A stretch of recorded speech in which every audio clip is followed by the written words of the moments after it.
hinahamon ka namin, Pangulong Bongbong Marcos, kung gusto mong magkaroon ng magandang legasiya, ang pangalan mo, ipakulong mo lahat ng magnanakaw. Kaputa-putahan ng mga putang ina nyo!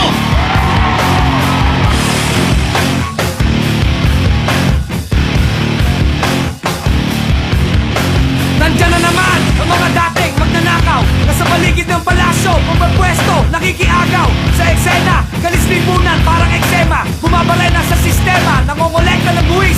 Pero saan to pumupunta? Dumami ng dumami at ang bilis ng pangyayari. Ang bilis kumalimot sa mga kasalanan sari-sari. Di sila patatali, ganito na lang ba? Lagi ang ating sinasabit sa kamay ng mga inutil, nasasayang ang pawis sa mga butil. Mga tusoy nasa paligid, sumisisid, kumigilid sa kanilang mga aksyon.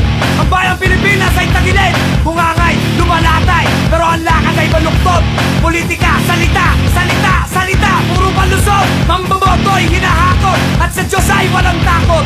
Kung pumako ng pangako sa kamay ng mga Pilipino, ako na ang bubula, huwag kang matakot kahit kanino. Sabihin mo na, isoli na ang isinubing kayamanan.